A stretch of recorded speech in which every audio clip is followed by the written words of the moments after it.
Some crimes are so heartbreaking or shocking that they change laws, change society, or even earn the label crime of the century. But the stories that made headlines in decades past aren't necessarily remembered today.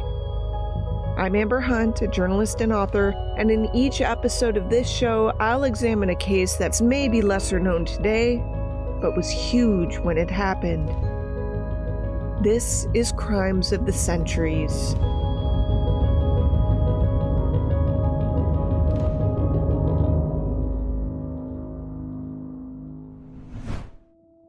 "9 days after the disaster, Queen Elizabeth II went to the small village in South Wales to see for herself what nature and negligence had done.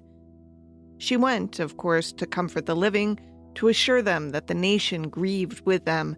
She wanted them to know she shared in the loss and heard their building frustration.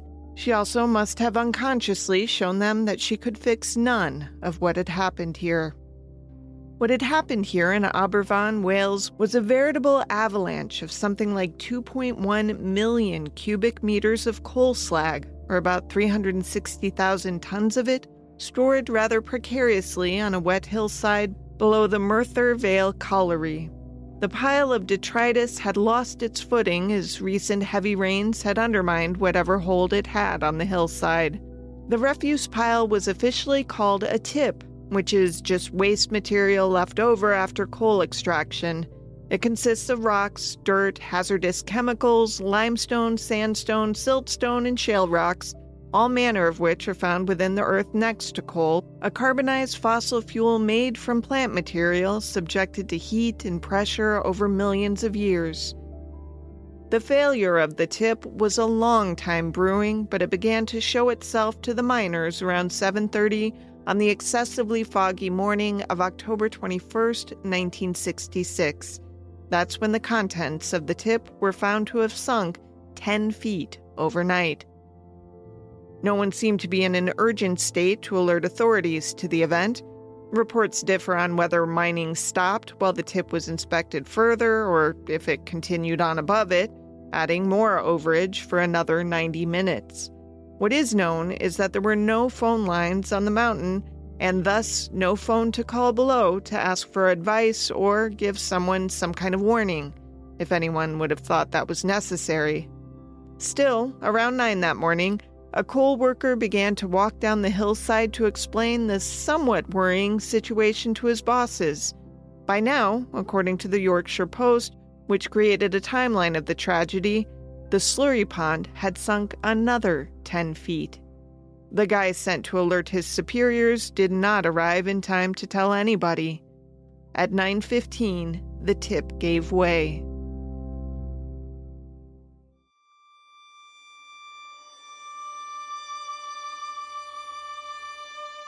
The black mass that had been lodged 500 feet above the village below did not flow down like a slow freight train easing itself down the mountain.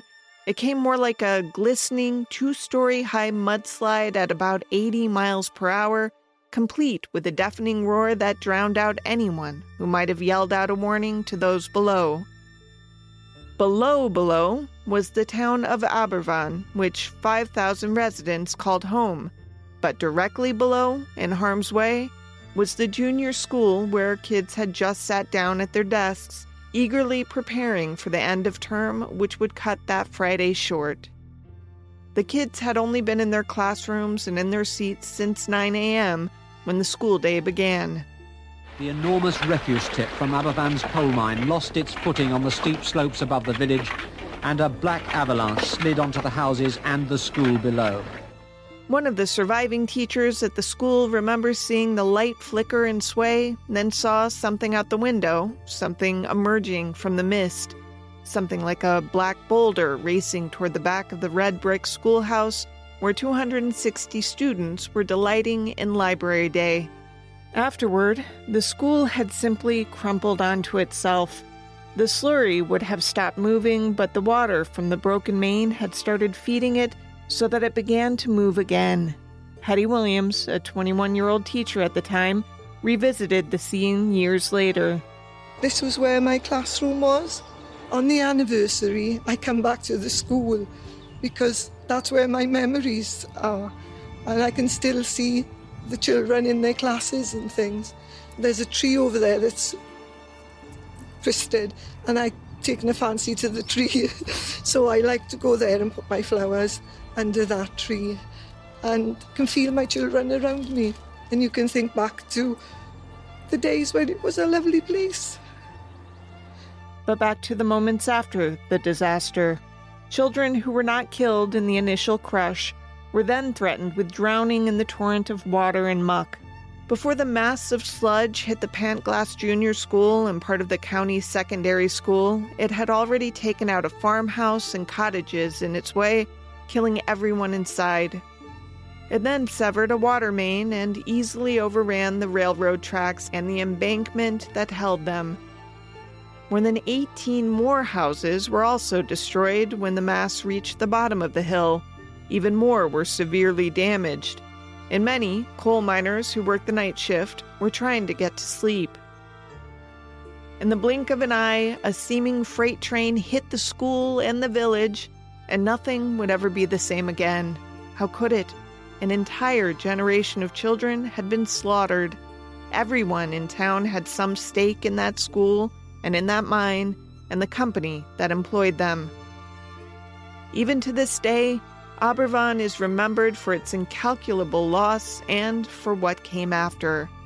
But it is also remembered for something that Queen Elizabeth did on the day she toured the ruins and witnessed the anguish and saw the rows of freshly dug graves for the children who had been suffocated to death under tons of coal refuse. Biographers insist it is the first time that the nation, indeed the world, ever saw her cry.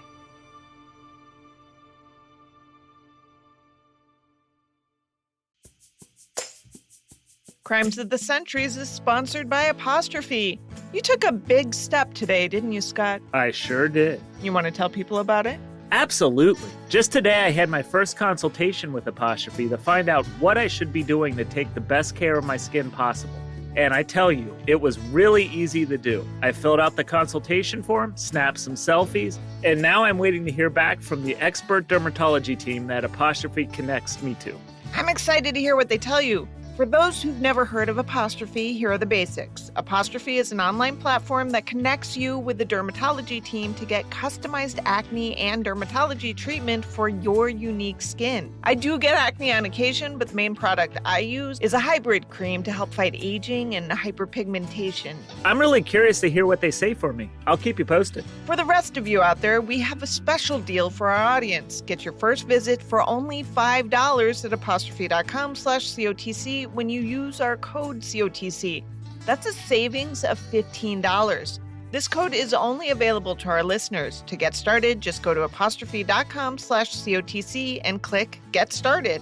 Then use our code COTC at sign up and you'll get your first visit for only $5. Thank you, Apostrophe, for sponsoring this episode. Aberfan started as small a community as you can imagine. In its beginning, there were just 2 cottages and an inn that drew local farmers as overnight guests, plus an occasional bargeman or 2. It was tiny enough that its establishment date is linked only to the founding of the Merthyr Vale Colliery in 1869. That's when it became something of a town, though even by 1966, it wasn't much of one. When news began to spread that a disaster had struck it, most folks in Britain couldn't have pointed to Aberfan on a map. That changed with the disaster, which prompted journalists to arrive en masse to report on scenes of absolute horror. A generation perished in Aberfan. In a few minutes, nearly 200 children, happy because they would begin a holiday that afternoon, were engulfed. And for them there was no holiday, no half-term. It was to be their final term. In the immediate aftermath of the disaster, anyone left in the village tried to dig out the few children they could hear struggling and screaming in the mire. The coal miners and the professional miner rescue teams rushed to the scene. Len Haggett, one of the first responders. And if you ever asked, what resources would you want? at an incident of that nature, we had the best in the world. We had the miners. They were the boys who could shift the slurry. And they worked a very good system. They would be working, and suddenly you'd hear a whistle blow, and they'd say silence. And how you could obtain silence in those circumstances with that number of people who were present is difficult to imagine, and yet it was. You got absolute silence, hoping that you would hear a voice or a call so you could rescue them. It was even more horrifying than it sounds. As policewoman Yvonne Price remembers, when we were passing the dead children through, one man just looked down and just turned and looked at me and he said, "That was my child." Oh. It was one of the worst things, and he just carried on working. The children, laid out on the pews in the local Bethania chapel, had to be identified. A task made more difficult because they had all been in uniform and there was little option but to wipe the filth from their faces to find if this dead child was yours. Much of the rescue work had been without success. After 11 that morning, despite round-the-clock efforts, no one else was found alive. One boy pulled from the debris had been pinned for 90 minutes with a dead girl's head lying against his left shoulder the entire time. Of the 34 students in his class, he was only one of 4 to survive. Soon enough, neighbors came from miles around to bucket brigade the waste removal and to relieve the mothers who had been digging with their bare hands. The final count of the dead was 144, 116 of them children between the ages of 7 and 10. 5 of those found buried in the muck were their teachers. 28 other children were injured, many quite seriously. Survivor Phil Thomas. I woke, pitch black, bedded, couldn't see a thing. Started crying, shouting for me mum.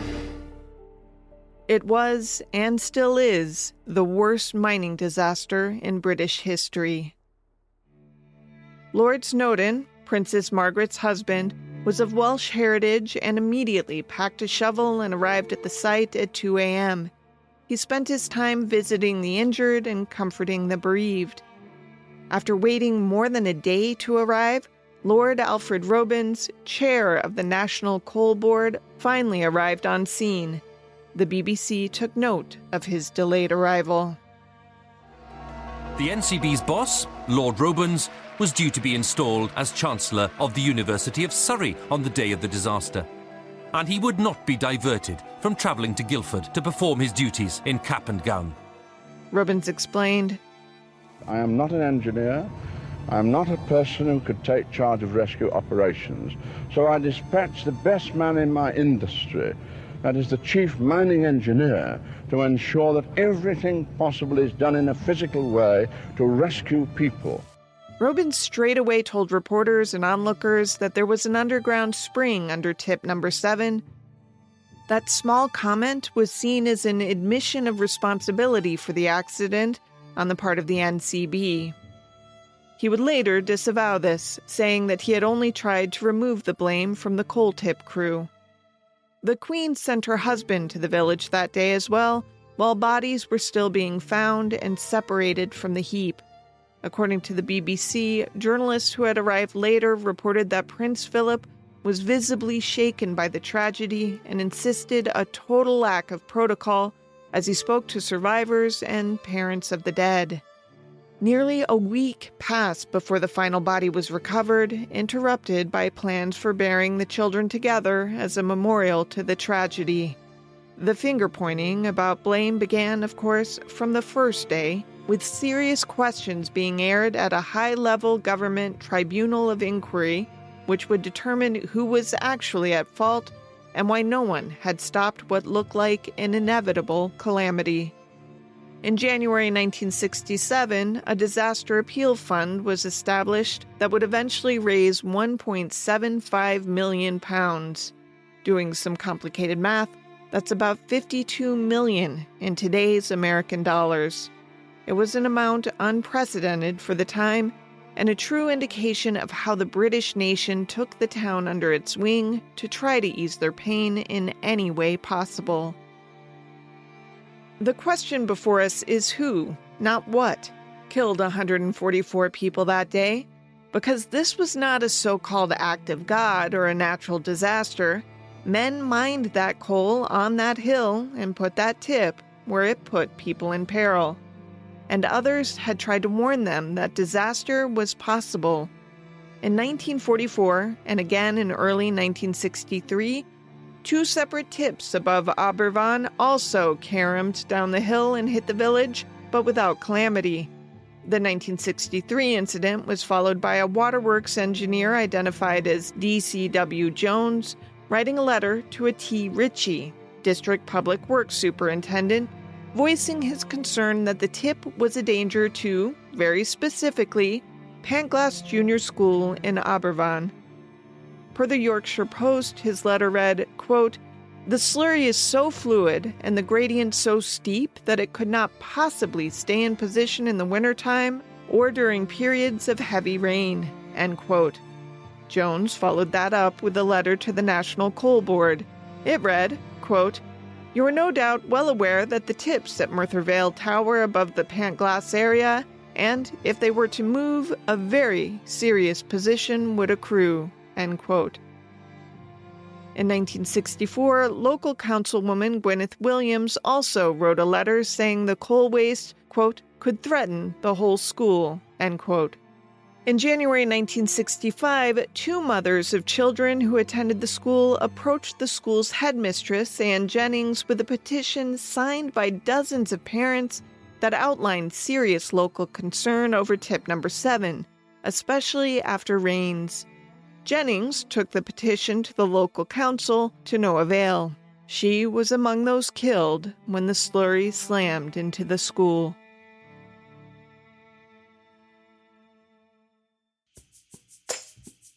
Crimes of the Centuries is sponsored by Skims. I am obsessed with this underwear, Scott. Oh, I'm obsessed with your underwear, too. No, seriously, I am so glad I found this line from Skims. Their Fits Everybody collection is like no other underwear I've ever worn.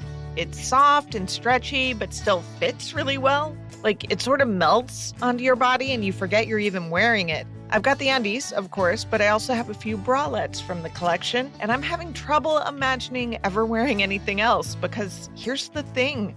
I love the idea of a bralette, but they rarely work for me. I am too big-chested. I have one in my drawer right now that I want to love, but the scalloping digs into my skin. Skims bralettes actually fit and feel amazing. There's nothing I can say here that won't come across as inappropriate. Though, heads up, Skims has men's stuff too, so you might be getting some gifts here soon. Ooh. Anyway, the Fits Everybody collection is available in sizes extra, extra small to 4X. You can shop now at skims.com and Skims stores. After you place your order, be sure to let them know I sent you. Select podcast in the survey and be sure to select my show in the drop-down menu that follows. The scenes that played out on October 21st, 1966 remain lodged firmly in the minds of those children, now adults, who survived the crush of sodden earth. I share these not to belabor the point, but to convey just how devastating this disaster was and continues to be half a century later. Jeff Edwards, just 8 years old and the last child taken out alive, told the BBC in 2021 that he had to grow up quickly in that moment, hearing the screams for help that, too soon, died away while he waited to be buried alive. He had done that with a little girl dead and lying against him, her face turned up to him as the two remained in place for 2 hours while he prayed to be found.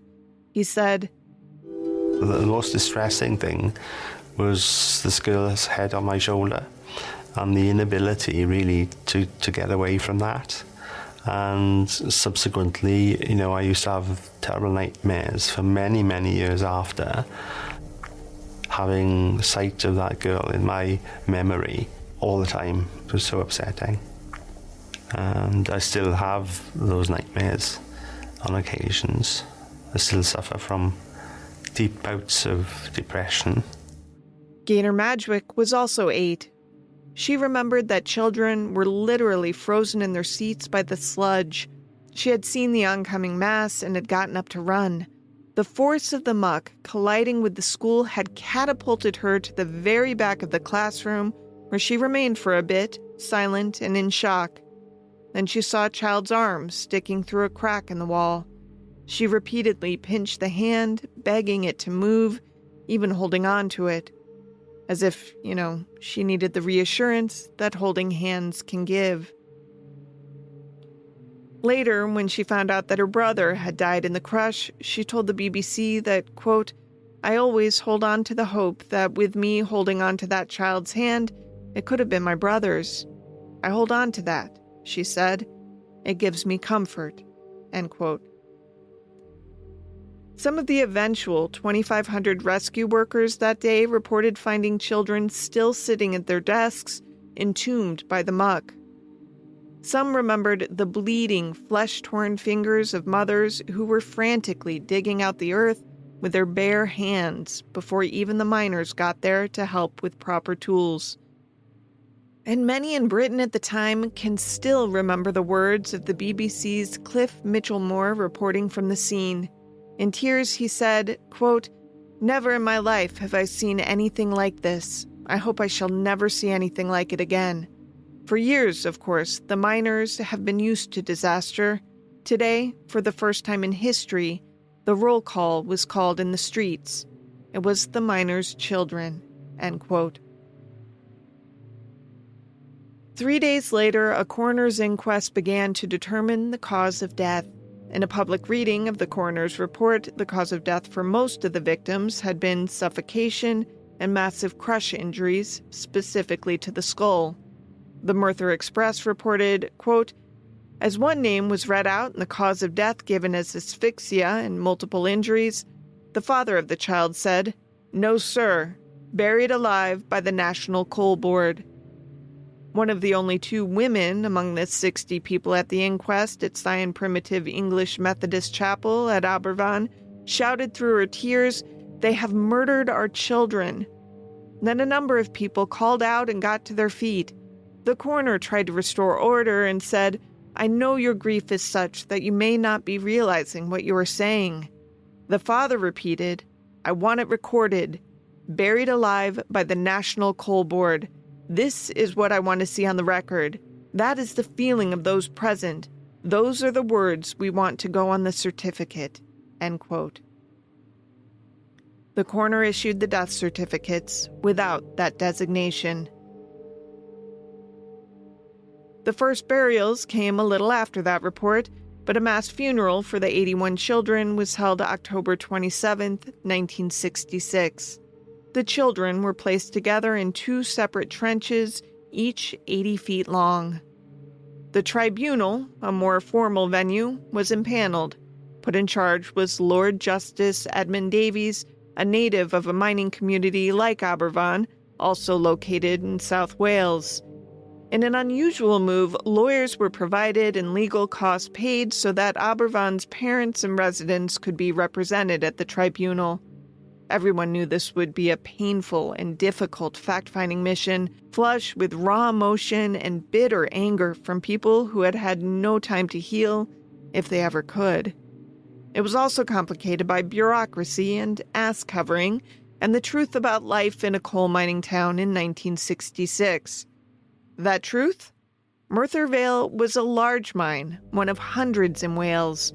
The industry itself was in a bit of a decline by 1966, having served its country very well during the Industrial Revolution and the last Great World War.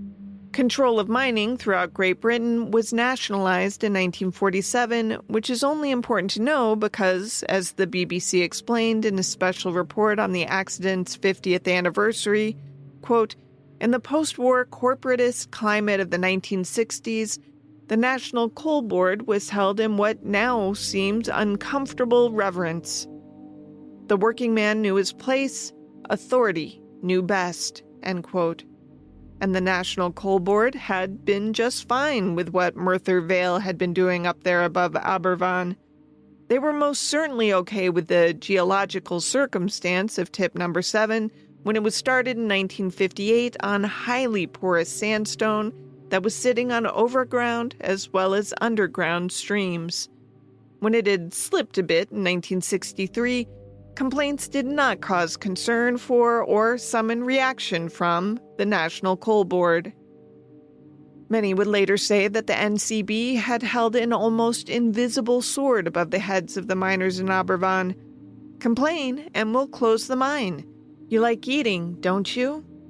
And so, miners did not insist, or couldn't. Coal kept Aberfan, its schools, churches, bakeries, auto shops, doctors, dentists, and milkmen, afloat. The tribunal into the tragedy was characterized by the NCB's sullen attitude and excuse-making. The board had its story, and it was sticking to it. After all, Lord Robin's position was made clear before he even spoke to the tribunal. The NCB was not at fault here specifically because he maintained it was impossible to have known that there was a spring in the heart of the tip. This despite his words spoken on the streets of Aberfan less than 2 days after the atrocity. Yet the whole of the NCB, its engineers, managers, and inspectors, kept to the party line, even though the underground springs that undermined the tip appeared on Ordnance Survey maps in 1919 and on geological survey maps made in 1959. The miners, suddenly uncowed by the NCB's power, would not hesitate to tell what they had seen with their own eyes that day. The BBC's Thomas Morgan explained, "A tribunal was set up to inquire why and how this disaster had happened. Lasting 76 days, it was the longest of its kind at the time, with over 100 people interviewed and 300 exhibits examined." In front of the tribunal, a tipping gang worker remembered how the slide began. He spoke of how the whole mass of sludge had sunk almost 20 feet into the ground. Quote, "It was starting to come back up. It started to rise slowly at first, sir. I thought I was seeing things. Then it rose up pretty fast, sir, at a tremendous speed." End quote. Then it looked like a wave. Then all of it came shooting out.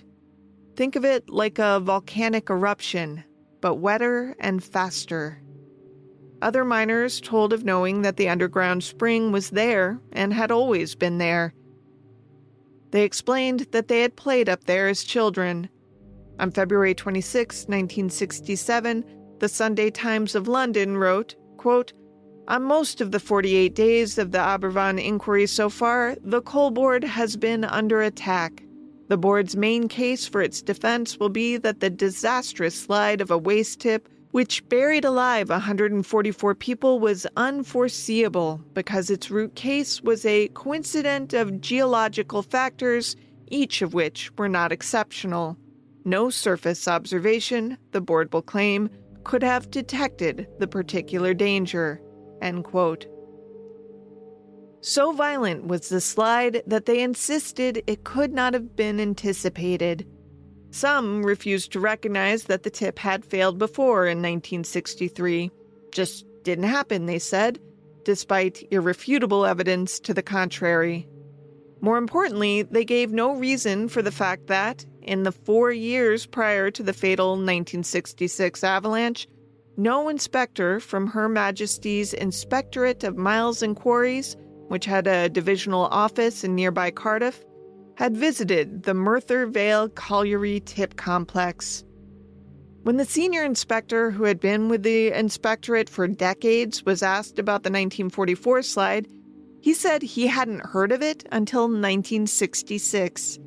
Only one witness owned up to any part of the catastrophe, a mechanical engineer named Vivian Thomas, who represented the lowest tier of responsibility in the coal board echelon, told the tribunal, "I had no instructions at all about the tips, but I am responsible. It's no good shirking it. I was responsible for the tip." His statement barely made a ripple. It was all so much bureaucratic double talk. That is, until a teacher at the nearby senior school, which had also been struck, testified that seconds after the wall of fury hit the buildings, everything was so quiet. And as if nature had realized that a tremendous mistake had been made, and nature was speechless. In the final days of the tribunal, though, sworn under oath to tell the truth, Lord Robins was forced to admit that, quote, the unforeseeability argument was untenable, end quote. Thus, in August 1967, the tribunal reported that, quote, blame for the disaster rests upon the National Coal Board. The legal liability of the National Coal Board to pay compensation is uncontested, end quote. As Ian McLean and Martin Jones wrote in Aberfan, Government and Disaster, their seminal work dissecting the aftermath of the tragedy, quote, these dry conclusions belie the passion of the preceding text. The tribunal was appalled by the behavior of the National Coal Board and some of its employees, both before and after the disaster.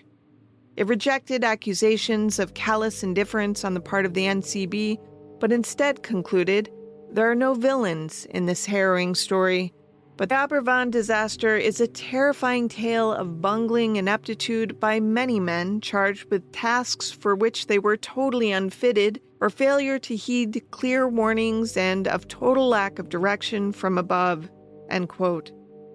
The report then actually named the 9 men it was referring to. The distinguished BBC commentator Vincent Kane noted in Gaynor Madgwick's memoir that the 9 were scapegoats because everyone knew how blame could be shared. Quote, they all knew, the council, the Aberfan community, anybody who read the Merthyr Express, the head schoolmistress, the colliery employees who worked on top of the tip and who were still tipping until the tips started to go, and all the managers and engineers who were eventually pilloried by the tribunal. They all knew that there was a question mark over the safety of tip number 7, but they preferred to look the other way, end quote. Because no one wanted coal to die, not the unions, not the coal board, not the Conservative Party, not the Labour Party, so nobody spoke up. The irony of this is beyond sad. When the number 7 tip was finally shut down, mining didn't stop at Merthyr Vale. In fact, it outlasted the National Coal Board and did not close shop until 1989, 23 years after the blackness enveloped all those children, freezing them in place in mud that felt like cement. But, you might ask, did the named 9 have to answer for their neglect? After all, it was a crime committed against a whole town. It was time someone paid, wasn't it?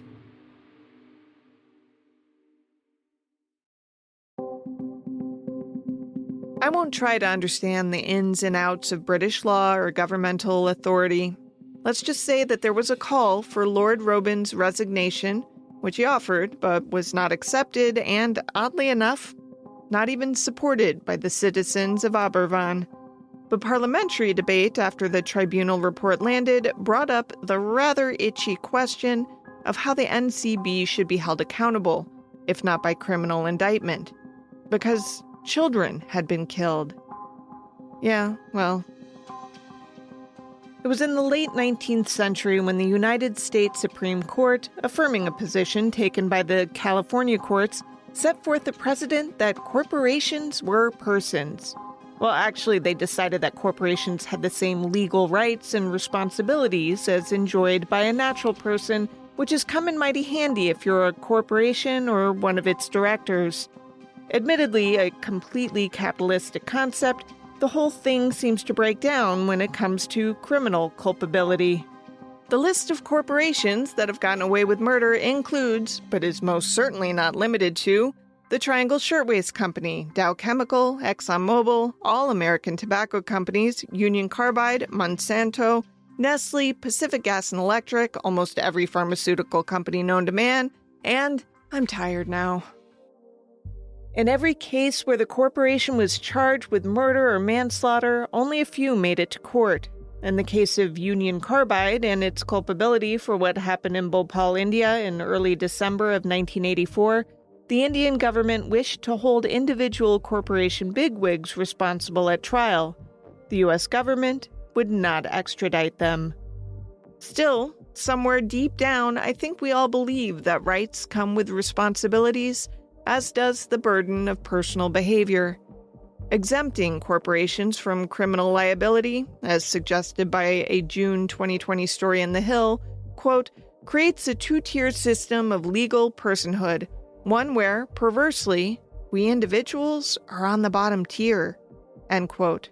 And yes, I know I'm talking about America here. A similar evolution happened across the pond. It was in the late 19th century that corporations in Britain were declared separate legal persons.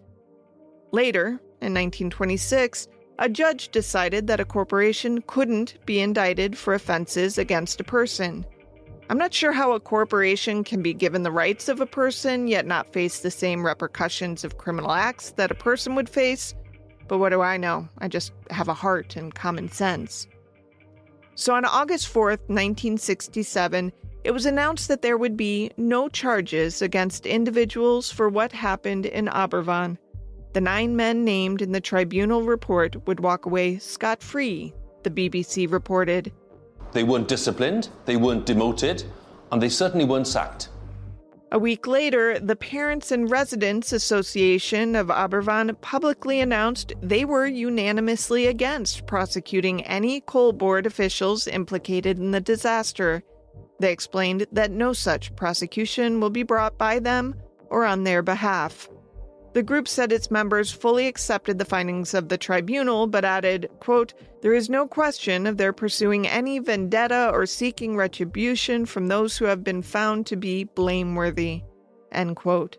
I'm going to have to tell you straight out that I would not have then, nor would I now, ever be so forgiving a human being. If I had seen what those parents saw that day, mercy or rationality would not be on the menu. So let's just say I'm baffled here, plain and simple. What were those parents thinking, absolving people who were so clearly in the wrong? There is little in the literature or in the extant documents that explains it. Maybe they were tired, maybe they knew that retribution changes nothing, and there's no such thing as closure. Or maybe they just didn't know yet that the compensation they were due for loss and personal injury from the NCB would be disputed for 30 more years. A few days after the tribunal ruled, the death certificates for those killed that day were corrected.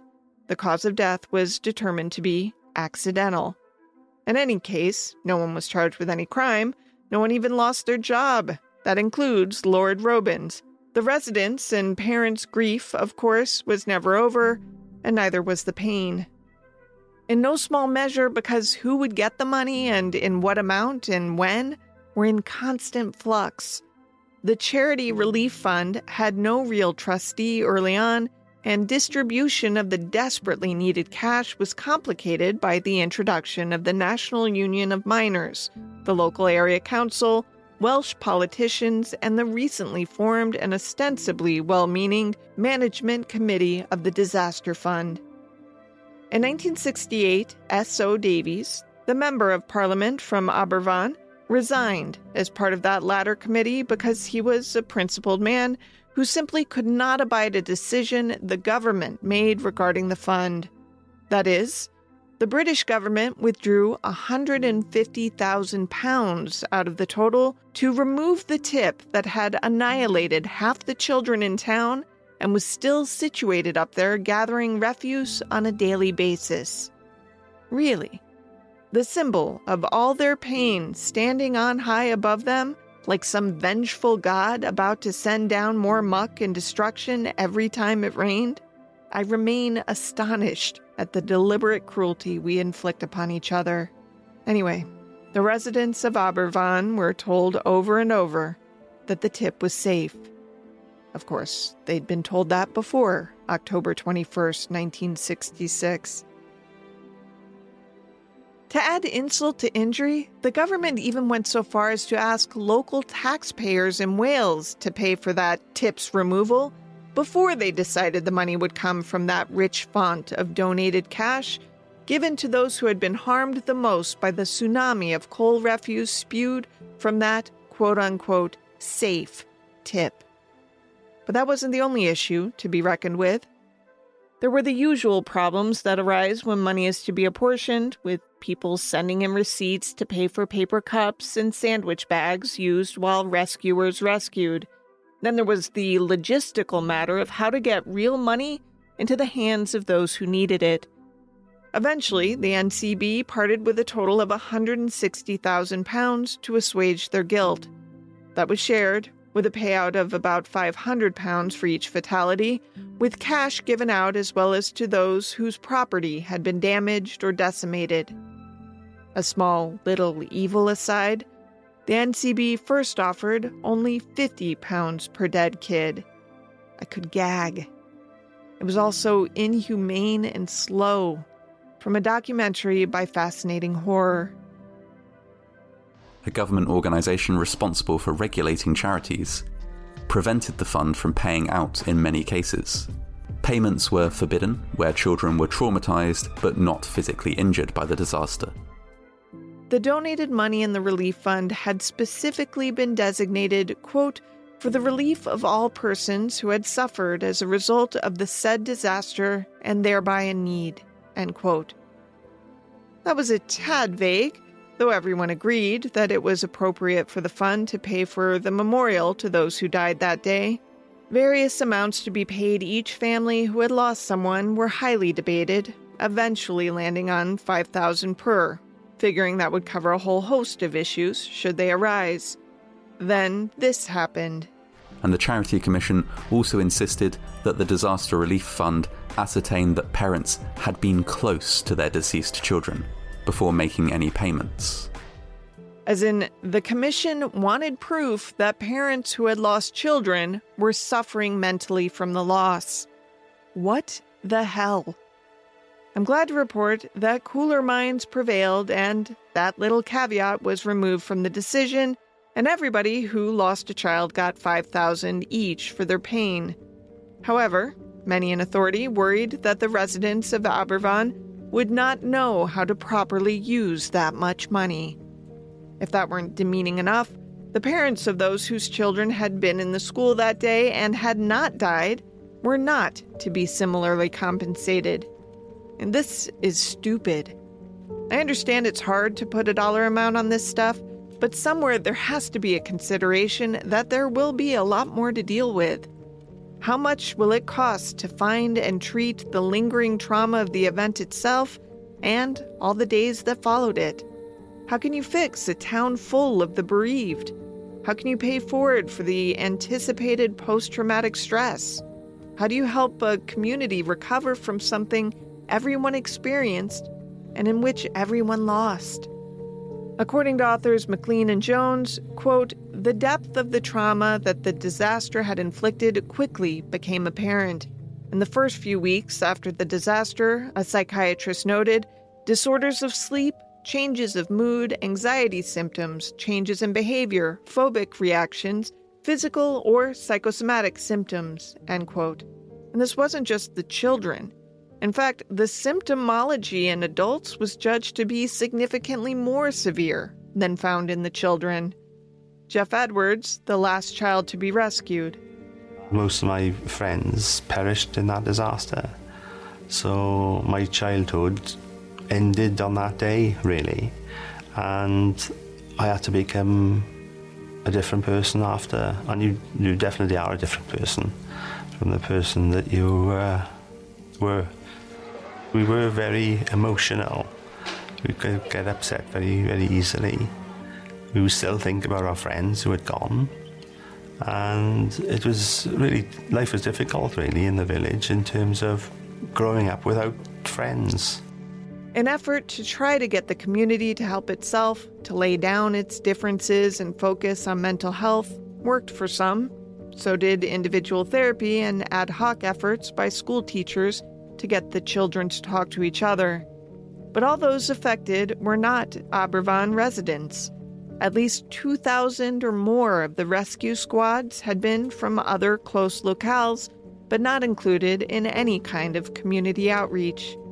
There were suicides, premature deaths of parents, estrangements, an overwhelming number of cases of remembered trauma, depression, the ongoing guilt of having survived, the ongoing guilt of not having done more, and the reluctance of a certain generation of men to even seek help. Add this to the fact that coal miners are already taxed with an inordinately high incidence of pulmonary diseases and black lung. The fund was big, but it was also limited. Some things can't be fixed. For those who lived through that October morning, all the money in the world was never going to be enough to be whole again. In 1997, Prime Minister Tony Blair's government paid back the £150,000 it had openly pilfered from the disaster fund. In 2007, the Welsh government gave £1.5 million to the fund for their part in the wrongful use of the donated cash. Lord Robins, the NCB chairman who waited a full day before getting himself to Aberfan and would be awash in dubious excuse-making, would do a serious 180 when he later went on to be responsible for breathtaking workplace safety reforms.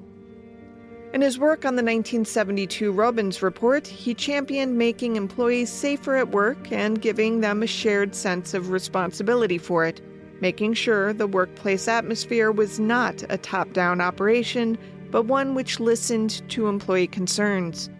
He is also given a large amount of the credit for enactment of the Health and Safety at Work Act of 1974 and the creation of the Health and Safety Commission, both considered landmark actions that transformed Britain's occupational safety landscape. Queen Elizabeth would weep in public again, but she was much older when she showed her personal grief at the funerals of both Princess Margaret and Prince Philip. She is also said to have cried when they decommissioned her yacht, which is a tad odd given her trademark stoicism. Which doesn't mean she didn't feel. The Queen stayed in contact with many of those affected in the village. In addition to her initial visit on October 29, 1966, she returned 7 years later to open the memorial garden where the school once sat. 4 years after that, she and Prince Philip were on hand to plant a commemorative tree. Her last visit was in 2012, when she helped to christen a new school in the village. On more than one occasion, the Queen said that one of the greatest regrets of her 70-year reign was that she waited 8 days to go to Aberfan. Her thinking at the time was that she would just be in the way of the real work there, that people would worry about pomp or protocol, and she didn't want that. Still, she said, I should have gone sooner.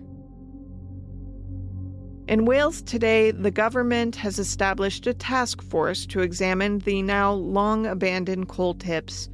They had identified more than 2,566 such tips, which are now rated on their likelihood of risk and are assigned rigorous reinspection schedules. The town of Aberfan still sits at the base of the mountain that once betrayed it.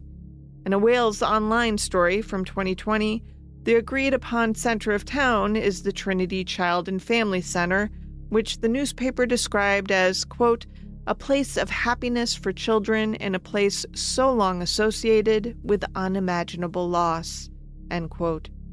The center, by the way, is now the town's biggest employer. The river that ran beside it, once riven with pollution from the mines and overage from the tips, now runs clear. You can even fish for trout in it as you dodge herons and the occasional otter. No one in Aberfan burns coal in their chimneys anymore for warmth, but no one there forgets. To research this episode, journalist Amy Wilson read Aberfan, Government and Disaster by Ian McLean and Martin Jones, as well as Aberfan, A Story of Survival, Love and Community in One of Britain's Worst Disasters by Gaynor Madgwick. She also read many BBC dispatches from and retrospectives about the tragedy.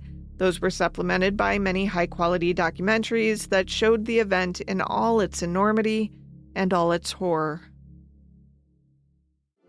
Crimes of the Centuries is available early and ad-free through Grab Bag Collab. Join us at patreon.com/GrabBagCollab to hear not just exclusive content related to this show, but to also get access to several other shows on our profit-sharing network. Unless noted in the citations, this case was researched and written by me, Amber Hunt, and produced by Amanda Rossman and Henry Lavoie. Original music is by Bruce Hunt, Andrew Higley, and occasionally by my son, Hunt Van Benscoten. Other music comes from Soundstripe and Epidemic Sound. If you like the show, help us out by rating and reviewing us on Apple Podcasts. For more information or to recommend a case, go to centuriespod.com. On Instagram, we're at centuriespod, and check out our Crimes of the Centuries podcast Facebook page.